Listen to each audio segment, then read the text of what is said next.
Good morning एवं नमस्कार। आज हम हमारे हिंदी विषय में हमारी इकाई 4 जिसका नाम है कर्मयोगी लाल बहादुर शास्त्री। तो इस इकाई का आज हम अभ्यास करेंगे। इस अभ्यास में मैं आप सभी छात्रों का हार्दिक स्वागत करती हूँ। कर्मयोगी लाल बहादुर शास्त्री पार्ट 1, 2, 3 में हमने अभ्यास किया कि लाल बहादुर शास्त्री जो है वो एक महान कर्मयोगी है। वे भाग्य के भरोसे बैठने वालों में से व्यक्ति नहीं थे। उनके लिए कर्म ही ईश्वर था।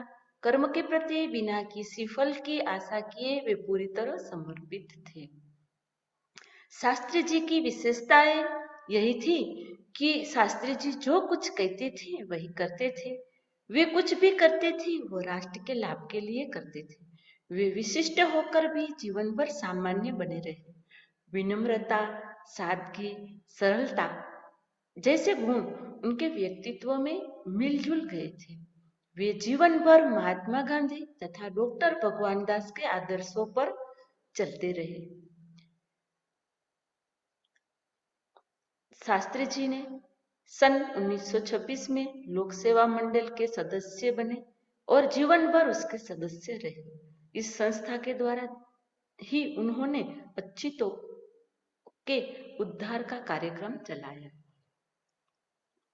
जो लोक सेवा मंडल जो संस्था है उसके द्वारा उन्होंने अछूतों के उद्धार के लिए कार्य किए। शास्त्री जी को जेल यात्रा भी करनी पड़ी। शास्त्री जी सन 1930 में नमक का कानून तोड़ने का जो सिलसिला था उसके सिलसिले में उसे जेल जाना पड़ा और सन 1942 तक कुल मिलाकर उसे 7 बार जेल गए। स्वतंत्रता के बाद देश की उन्होंने प्रदेश तथा केंद्र सरकार में विभिन्न पदों पर कार्य किया।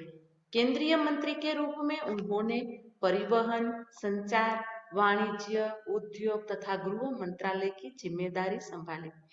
हर पद पर रहकर उन्होंने प्रशंसनीय क्षमता का परिचय दिया।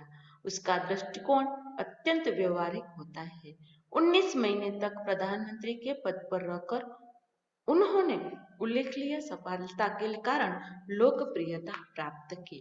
तो हमने पार्ट 1, 2, 3 में यही अभ्यास किया।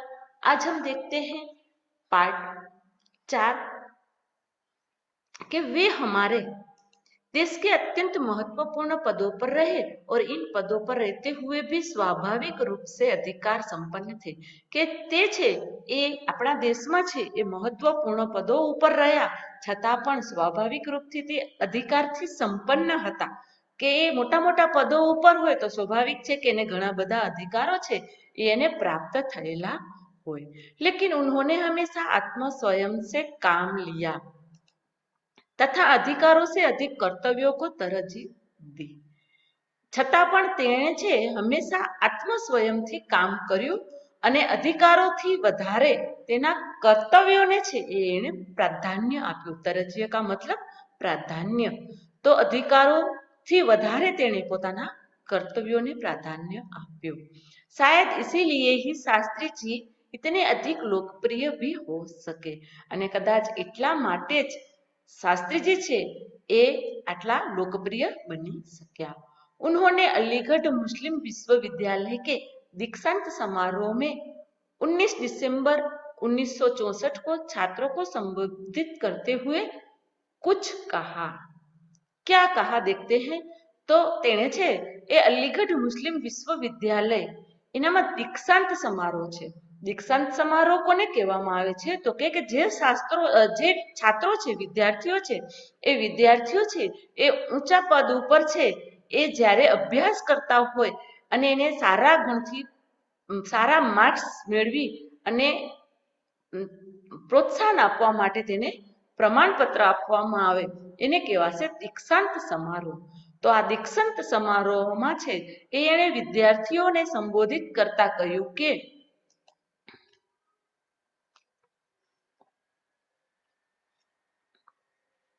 आपके भविष्य की मंजिल चाहे कुछ भी हो प्रत्येक को यही सोचना चाहिए कि हम पहले देश के नागरिक हैं। लाल बहादुर शास्त्री जी है, वो विद्यार्थियों को संबोधित करते हुए अपने विचार व्यक्त करते हैं और कहते हैं कि आपके भविष्य की मंजिल चाहे कुछ भी हो, आप में से प्रत्येक को यही सोचना चाहिए कि आप सबसे पहले देश के नागरिक हैं, कि તમારા ભવિષ્યની મંજિલ છે એ ગમે તે હોય, પણ સૌથી પહેલા તમારે એ વિચારવું જોઈએ કે તમે છે એ સૌથી પહેલા તો તમે આ દેશના નાગરિક છો। यह आपको संविधान द्वारा प्रदत्त कुछ अधिकार देता है कि आ छे ए तमने जे संविधान द्वारा छे ए કંઈક अधिकार મળેલા છે, अधिकार प्राप्त प्रदत्त यानी दिया हुआ, तो अधिकार છે એ તમને આપવામાં આવ્યા છે। કોના દ્વારા? તો કે આપણું જે સંવિધાન છે એ સંવિધાન દ્વારા છે એ આપણને છે કંઈક अधिकारो છે એ આપવામાં આવ્યા છે। लेकिन इससे कुछ कर्तव्यों का भी बोझ आता है, परंतु एनाथी छे ए कंईक कर्तव्यों पण आपणे करवू पड़े छे, तो ए कर्तव्योनुं बोझ पण आपणा पर आवे छे। तो संविधान, संविधान के लिए हम देखें तो संविधान किसे कहते हैं? तो संविधान किसी भी देश का एक मौलिक कानून है जो सरकार के विभिन्न अंगों की रूपरेखा और मुख्य कार्य का निर्धारण करता है। साथ ही साथ यह सरकार और देश के नागरिक के बीच संबंध स्थापित करता है। भारतीय संविधान का निर्माण एक संविधान सभा द्वारा किया गया है और इस संविधान की अधिकांश बातें हैं वो लिखित में है। संविधान उसका बड़ा महत्व है। वर्तमान युग के लिए प्रत्येक राज्य के लिए संविधान होना है खूब जरूरी और महत्वपूर्ण है। संविधान बुनियादी नियमों सिद्धांतों का समूह है जो शासन करता है। हमारा भारत देश राज्यों का संघ है। संसदीय प्रणाली की सरकार वाला एक स्वतंत्र लोकतंत्रात्मक गणराज्य है जिसे सभा द्वारा जो सभा हुई थी, संविधान की रचना हुई थी, तो उसमें 26 नवंबर 1949 को ग्रहण किया था, जो 26 जनवरी 1950 को प्रवृत्त हुआ। तो हम उस दिन को गणतंत्र दिन से जानते हैं, मनाते हैं। संविधान द्वारा मूल रूप से अधिकार भी प्रदान किए गए हैं। कौन से अधिकार है? हमने बात की कि हमें है वो संविधान द्वारा कुछ अधिकार भी देता है। तो वो अधिकार कौन से है? तो अधिकार है समानता का अधिकार, स्वतंत्रता का अधिकार, शोषण के विरुद्ध का अधिकार, धर्म, संस्कृति और शिक्षा की स्वतंत्रता का अधिकार, संपत्ति का अधिकार, संवैधानिक उपचारों का अधिकार। तो ऐसे अधिकार है हमें संविधान द्वारा दिए गए हैं। तो लेकिन इसमें से कुछ कर्तव्यों का भी बोझ रहता है। तो कर्तव्य वो भी हमारे संविधान में उल्लेख किया गया है।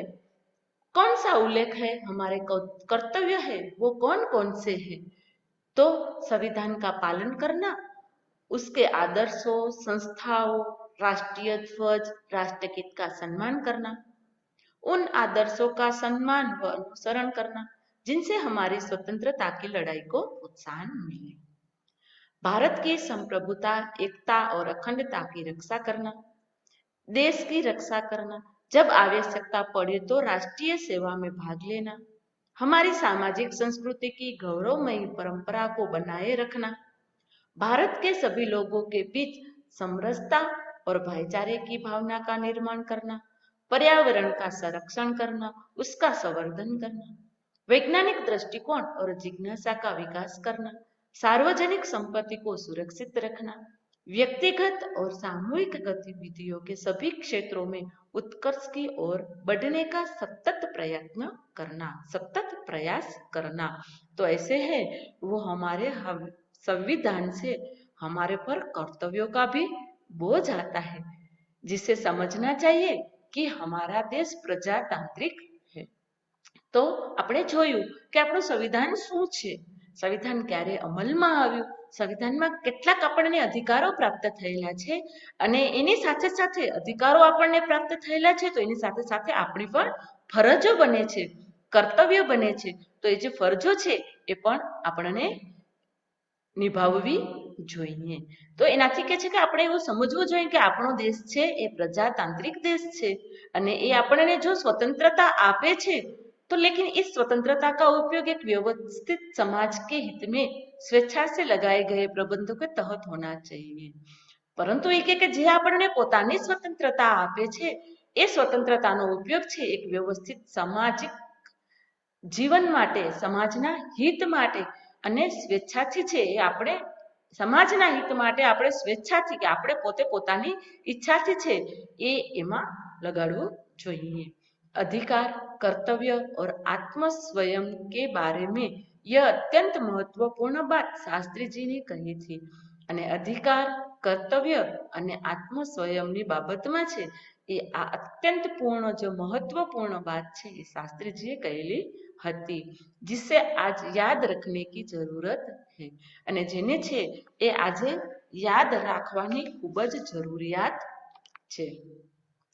तो इस प्रकार हमने देखा कि लाल बहादुर शास्त्री जी कहते हैं कि आपका कर्म क्षेत्र है वो कोई भी हो, सबसे पहले हम हैं वो देश के नागरिक है कि संविधान है वो हमें है कुछ अधिकार देता है तो कर्तव्य भी हमने सौंपे हैं, हमने फर्ज निभाने की बात की है. तो जो हमको स्वतंत्रता मिली है उसका उपयोग है वो देश समाज के लिए करना चाहिए.